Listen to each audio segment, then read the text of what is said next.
just driven down 6 hours from Durham to Southampton to meet up with the guys. Sort of, because there's also public staying at this hotel, came in from the sort of back entrance, got into my room. I've got a lovely view out my window of the Ajaz Bowl. And so I stepped out onto the balcony and sort of greeted by everyone else on the balcony. I've got Doug Bracewell next to me, Ajaz Patel on the other side, and the rest of the boys are all sort of arced around. So it's been cool to speak to some fellow Kiwis again and get this quarantine underway so we can hit the ground running in a couple of days.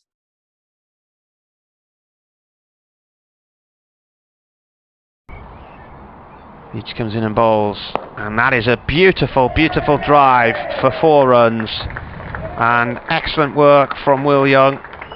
James Franklin, who a lot of you may know, got in touch and said that there's an opportunity to play 3, potentially 4 games for Durham before Cam Bancroft arrives and takes over for the season. So with this Black Caps tour in the pipeline, I thought it'd be a fantastic opportunity to come over here and to experience county cricket and opening the batting in these conditions. Put myself under a bit of pressure, 2 games and not scoring many runs, but thankfully I got to spend a bit of time in the middle the last 2 games and to contribute to 2 wins with Durham has been awesome too. It's certainly a lot different than the Kookaburra Ball and first class cricket at home. Yeah, it's just been a fantastic learning curve, really.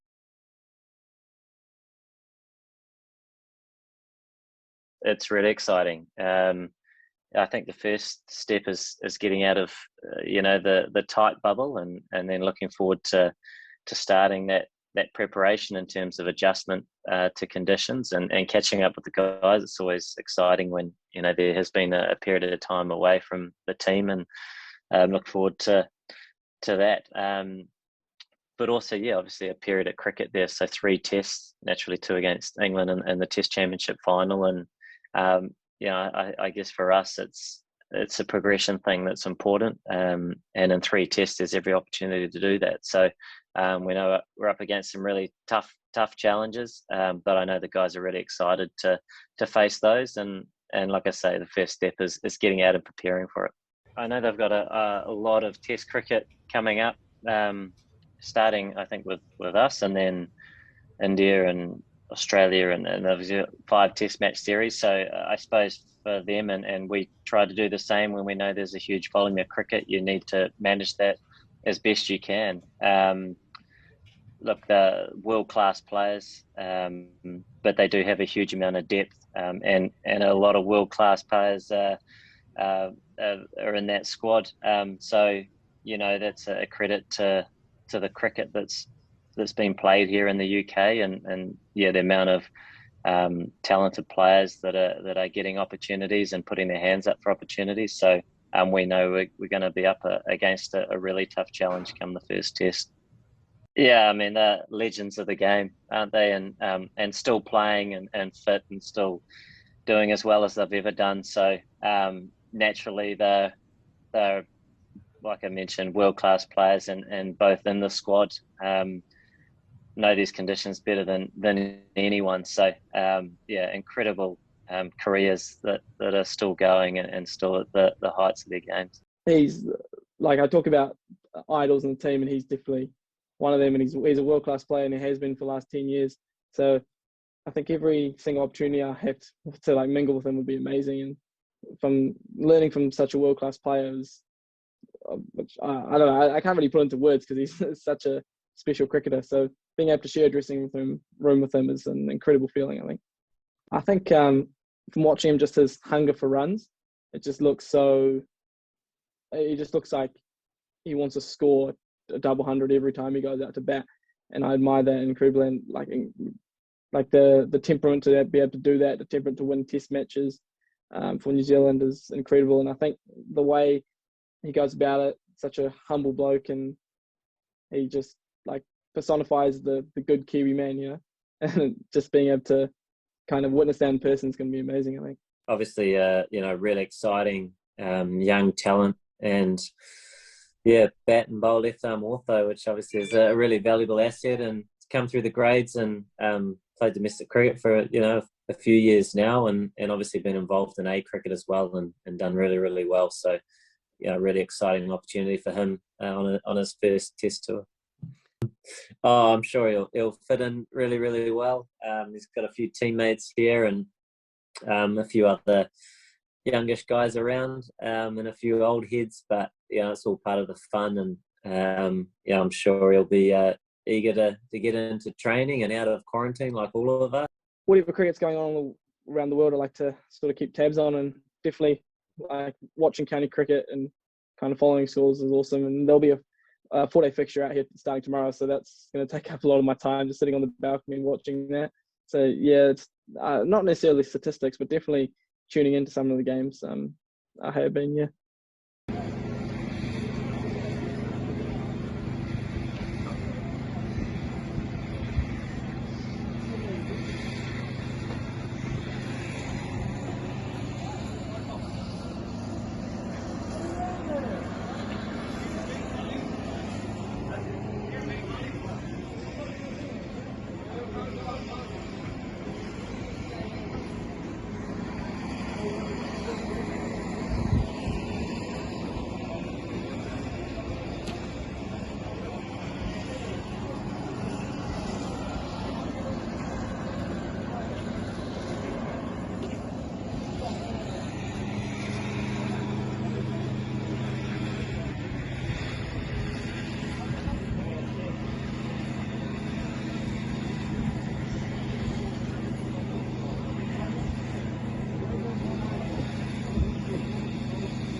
Yeah, it's been a pretty surreal sort of journey so far. I kind of have to pinch myself at times around how things have kind of unfolded, and I was happy to go to Aussie when I did that time, and just thought, sweet, that's that's pretty cool in itself, and be a part of a Boxing Day test, and then I guess to have had the last 12 months I've had, and to be able to potentially play a test at Lords is certainly pretty special and pretty surreal for me. It's it's always been a bucket list sort of item to just go to Lords and to do the tour there, or just watch a match. So I guess hopefully, fingers crossed, be able to run in from one end and try and win a game for New Zealand at Lords would be pretty special, and something I'm certainly looking forward to. For me personally, it's been pretty awesome working with Tom over the last few years. My strength is not necessarily the short ball, and like looking at Tom and the way he bats, I mean, he's incredible on the short ball. So for me to actually watch how he plays that, how he executes that shot is actually very beneficial for me, because I can have these conversations with him as to how he plays it, how he approaches it, and try and sort of translate that into my batting. We're pretty much two completely different players, obviously left hand, right hand, but the way Devon plays is completely different to the way I play. So but it's good we can sort of bounce those ideas off, especially around playing spin. I find that, has led to my success in international cricket.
We've grown as a side. We've been a lot more consistent in recent years. I think any international team is a goal to win away from home, and that's something this group is continuing to strive to do, is to win more matches away from home. But I think you look around the world at the moment, every side is so good in their own conditions, which makes that such a good challenge. When you do go abroad, and it makes those matches you do win overseas even more special. So I think it's grown as a side. I think, as I said, we've become a lot more consistent. I think we're starting to see, just a lot more depth in New Zealand cricket. We're seeing guys be able to come in from domestic cricket and perform at test match level, which is pleasing. We've got a number of guys in this group, young guys, that have been able to come in and they just look the part straight away. So I think as a country and as a cricketing group, I think we're treading in the right direction. Yeah, they're amazing. They're two guys I love watching. I've admired the way that they've just been able to, the longevity first and foremost, that they've been able to play for so long, and the amount of wickets they've taken is just incredible. So they're two guys I admire for what they've been able to achieve as cricketers, and looking forward to playing against them again. But yeah, I personally love the game, so I'd love to play for as long as I possibly can, and as long as you're performing at that and can perform at that level that's required at this level, then I think age is only a number. I think cricketers tend to be a lot fitter. They tend to look after themselves a lot better, and I think you'll see a lot more cricketers be able to play for longer. And it's great to see guys like Jimmy at 38 still being able to bowl as well as he possibly can. So it's an absolute dream to play for your country, and I'd love to do it for hopefully many more years to come. Yeah. I mean, I just got goosebumps thinking about it, to be honest with you. From where I started my journey in terms of, immigrating to New Zealand to then be in a position where you're in England, the home of cricket, playing against India, one of the best nations when it comes to cricket, but also, I guess, your birth country, but representing New Zealand, which I now call home. It's kind of like going full circle, but that's my cricketing journey, and I guess it would be quite rewarding to play against India out there, and I hope I could sit back and kind of look back at something like that in the future and go, "Well, that was an amazing time in my career," and something that I'm sure any cricketer would cherish for as long as they live, and be a hell of a story to tell later on.